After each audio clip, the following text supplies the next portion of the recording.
ಜಲಾಶಯಗಳಲ್ಲಿನ ಇಂದಿನ ನೀರಿನ ಮಟ್ಟ ಯಾವ ರೀತಿಯಾಗಿದೆ ನೋಡ್ತಾ ಹೋಗೋಣ. ನದಿಯ ಗರಿಷ್ಠ ಮಟ್ಟ, ಇಂದಿನ ಮಟ್ಟ, ಒಳಹರಿವು ಹಾಗೆ ಹೊರಹರಿವು ಸೇರಿದಂತೆ ಮೊದಲನೇದಾಗಿ ಕೆಆರ್ಎಸ್ ನದಿ ಗರಿಷ್ಠ 124.80 ಅಡಿ, ಹಾಗೆ ಇಂದಿನ ಮಟ್ಟ 108.48, ಒಳಹರಿವು 1367, ಹೊರಹರಿವು 4824 ಇದೆ. ಹಾಗೆ ಹಾರಂಗಿ 2859 ಗರಿಷ್ಠ ಮಟ್ಟ, 1630.20 ತುಂಗಭದ್ರಾ 8975 ಒಳಹರಿವು ಇದೆ, 8508 ಹೊರಹರಿವು ಇದೆ.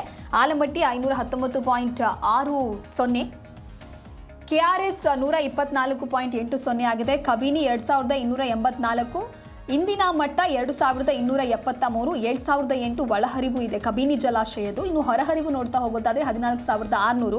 ಹೇಮಾವತಿ 2922 ಗರಿಷ್ಠ ಮಟ್ಟ ಇದೆ, 2915.47 ಇಂದಿನ ಮಟ್ಟ ಇದೆ, 1721 ಒಳಹರಿವಿದೆ, 5500 ಹೊರಹರಿವು ಇದೆ. ಇನ್ನು ಲಿಂಗನಮಕ್ಕಿ 1819 ಗರಿಷ್ಠ ಮಟ್ಟ ಇದ್ರೆ, 1796 ಇಂದಿನ ಮಟ್ಟ, 7790 ಒಳಹರಿವು ಇದೆ, ಹೊರಹರಿವು 4058 ಇದೆ. ಈ ರೀತಿಯಾಗಿ ಇವತ್ತಿನ ಜಲಾಶಯಗಳ ನೀರಿನ ಮಟ್ಟ ಇದು. ಹೇಮಾವತಿ 2922, 2915.47, 1721, 5500 ಹೇಮಾವತಿ. ಹಾಗೆ ಮಲಪ್ರಭಾ ನದಿಯ ಜಲಾಶಯಗಳಿನ ನೀರಿನ ಮಟ್ಟ 2079.50 ಗರಿಷ್ಠ ಮಟ್ಟ ಇದೆ, 2066.20 ಇಂದಿನ ಮಟ್ಟ, 3365 ಒಳಹರಿವು ಇದ್ರೆ, 2244 ಹೊರಹರಿವು ಇದೆ. ಅದೇ ರೀತಿ ತುಂಗಭದ್ರಾ ನದಿ 1633 ನೀರಿನ ಅಡಿ, 1630.20 ಇಂದಿನ ಮಟ್ಟ, 8975 ಒಳಹರಿವು ಇದೆ, 8508 ಹೊರಹರಿವು ಇದೆ.